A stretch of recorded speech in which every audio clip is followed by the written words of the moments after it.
नमस्कार, तुम्हा सर्वांचं नॅचरल हिलिंग हब या चॅनलमध्ये मनापासून स्वागत। आज आपल्या चॅनलमध्ये माझे क्लायंट उपस्थित आहेत। त्यांच्याबद्दल थोडंसं सांगेल की साक्षीला खूप सारे results मिळालेत natural हिलिंगमधून।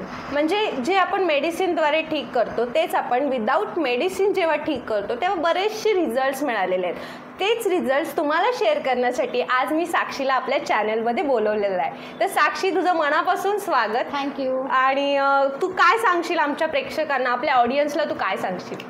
First of all, my name Sakshi Bharat Jadhav. मी खूप डिप्रेशनमध्ये होती स्टार्टिंगला, खूप जास्त। एक टर्नओव्हर येतो लाईफमध्ये, तसं टर्नओव्हर माझ्या पण लाईफमध्ये आलं। भरपूर काही चेंजेस झाले। फक्त सिंगल पॅरेंट्स होती माझी मम्मी, त्यामुळं अजूनच मी डिप्रेशनमध्ये होती। मी जॉब वगैरे करायची, बट एक दिवशी असं वाटलं की काहीतरी लाईफमध्ये टर्नओव्हर आहे, तर चेंजेस करायला पाहिजे। माझी ओळख झाली पल्लवीशी, आणि पल्लवीने खूप हेल्प केली मला ॲक्च्युली। जेव्हा मी डिप्रेशनमध्ये होती त्यावेळेस मला असं वाटायचं की काय करू आणि काय नाही, बट आपलं बिझी शेड्यूलमध्ये आपण टाईम काढलं पाहिजे स्वतःसाठी, असं मला वाटतं आहे। आणि थँक्स टू पल्लवी, जिने मला खूप सपोर्ट केला, आणि थँक्यू। तर साक्षी, मी तुला सेकंड क्वेश्चन असा विचारेन की तुला जे काही पिरियड्स रिलेटेड इश्यू होते, हेल्थ इश्यू होते, फिजिकल इश्यू होते, डिप्रेशनचं तू म्हणालीस, पण फिजिकल इश्यू होते, त्या रिलेटेड तू कसं रिकवर केलं स्वतःला? आता बेसिकली PCOD पण चालू झालं आहे पोरींना, आणि माझ्या एजच्या पोरींना तर खूपच जास्त प्रॉब्लेम होते। पिरियड्समध्ये पोटात खूप दुखतो, ॲक्च्युअली एवढं पोटात दुखतं की बाहेर पण निघणं इम्पॉसिबल होतं। कधी एक्झाम्स असतात, कधी काही गोष्टी असतात, त्यासाठी पण। आणि खरं सांगू ना, ह्या बिझी शेड्यूलमध्ये ना आपल्याला डाएट फॉलो करणं खूप गरजेचं असतं। डाएट एकदम प्रॉपर डाएट घेणं, आणि तो सजेशन म्हणजे एकामेकांना, म्हणजे ती मला सांगते असं, तर मला वाटतं सगळ्यांनाच तो एक असं गायडन्स पाहिजे, गाईड देणारा पाहिजे की बाबा हा ही गोष्ट आहे, तू कर, कारण ती गोष्ट खूप इम्पॉर्टंट असते। आताच्या पोरींना 2 डेज किंवा 3 डेजच पिरियड्स येतात, जास्त दिवस नाही आहेत, खरंच बरोबर। पण ना ते चेंज झालं पाहिजे ॲक्च्युअली। 5 डेज परत ब्लड क्लॉटिंग्स वगैरे होतात, भरपूर गोष्टी होतात, आणि एवढ्या कमी एजमध्ये ते पण होणं ते खूप जास्त भयंकर गोष्ट आहे। आणि त्याच्यामुळे ॲक्ने वगैरे येतात, केस जातात, खूप काही गोष्टी, कधी कधी इव्हेंट्समध्ये पण बाहेर जाऊ नाही शकत। सो तिने मला गाईड केलं आहे। एक विचारायचं बघ, पिरियडमध्ये आत्ताच्या मुलींना सारखे मेडिसिन्स घेतात, किंवा पिरियड्स पुढे ढकलण्यासाठी पण मेडिसिन्स घेतात, तर तुला काय वाटते कितपत योग्य आहे, बरोबर आहे का चुकीचं आहे? नाही, पिरियड्समध्ये तर मेडिसिन मी पण घेतली होती ॲक्च्युअलमध्ये, आणि त्याच्यानंतरपासून मला अजून पण आठवतं, त्याच्यानंतरपासून ना मला 2 डेज 3 डेज अशीच पिरियड्स येत होती। इवन माझ्या घरातल्यांना पण माहिती होतं, घरातलं म्हणजे मावशी, मम्मी, हे लोकांना, की खूप प्रॉब्लेम व्हायचे वगैरे। हिला भेटण्याच्या अगोदर, पल्लवीला भेटण्याच्या अगोदर असं झालं, बट माझ्या बहिणीच्या थ्रूनी मला एक माहिती भेटली की पल्लवी असं करते, तर मला असं वाटलं की चल एकदा तिला रेफरन्सनी विचारू, ती हेल्प करते।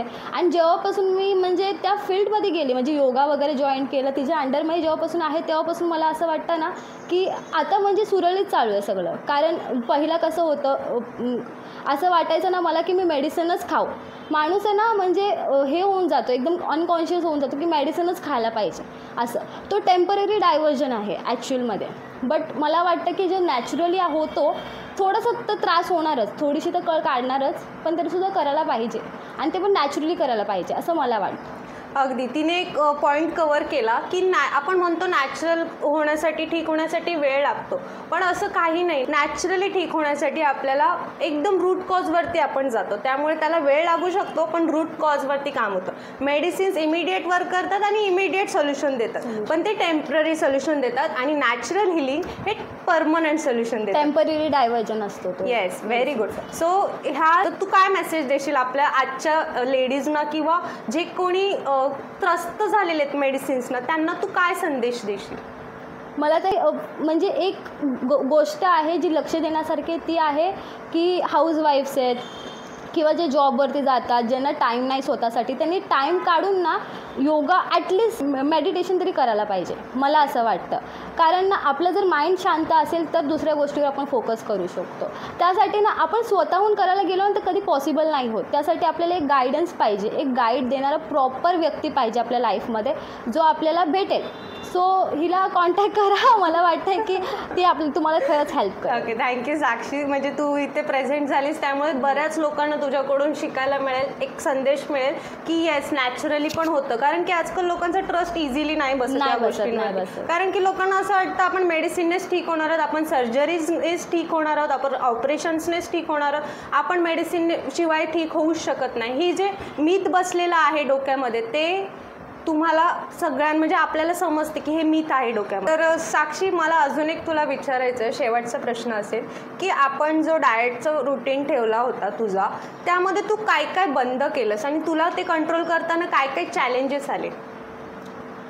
पहिल्यांदा तर मला जंक फूड मी जास्त खायची, कारण कसं कॉलेज आहे तर ऑब्व्हियसली पार्टीज असतात, सगळ्या गोष्टी, बड्डे असतात, सो खाणं होतंच. आणि घरचं जेवण सहजासहजी जातच नाही घशाखाली, सिरियसली. सो मला असं वाटायचं की आता मी स्टॉप केलं पाहिजे, पण तरीसुद्धा कॉन्स्टिपेशनला त्रास व्हायचं. परत अजून 2 डेज 3 डेज म्हणजे पोट क्लीन नाही व्हायचं आणि ते अनकॉन्शियस वाटायचं. कधी असं वाटायचं की ऑन रोड जर असं पोटात जर हे झालं, गुडगुड झालं, तर कुठं वॉशरूम असणार, कुठं काय असणार, असं जे नॅचरल गोष्टी आहेत त्या. तर असं वाटायचं मला की थोडंसं कंट्रोल केलं पाहिजे खाण्यावर. पण नंतर मला असं वाटलं की जाऊ दे, चल जे आहे चालू दे, पिझ्झा आहे, बर्गर आहे, सगळ्या गोष्टी आहेत ते खायचं. बट जेव्हा नंतर माझं जो डेली रुटीनचा आहे, माझा जो डेली शेड्यूल होता तो मी कॅन्सल करून, जेव्हा मला पल्लवीने सांगितलं तू हे ट्राय कर, तिने एक मला प्रॉपर शेड्यूल बनवून दिलं त्या टायमाचा. आणि माझ्यासाठी इझी नव्हतं, ते बिलकुल इझी नव्हतं, खूप चॅलेंजिंग होतं त्या सगळ्या गोष्टी. कसं आहे की समोरचा माणूस जर खातो आहे आपल्यासमोर काही आपली फेवरेट गोष्ट, तर खायचे क्रेविंग्स तर होतातच, पण कंट्रोल पण करायला लागणार, कारण जस्ट मेंटेन राहायचं आहे. आणि जे आतमध्ये गंदगी ते निघालीच पाहिजे ऑब्व्हियसली. त्यामुळे थँक्यू सो मच साक्षी.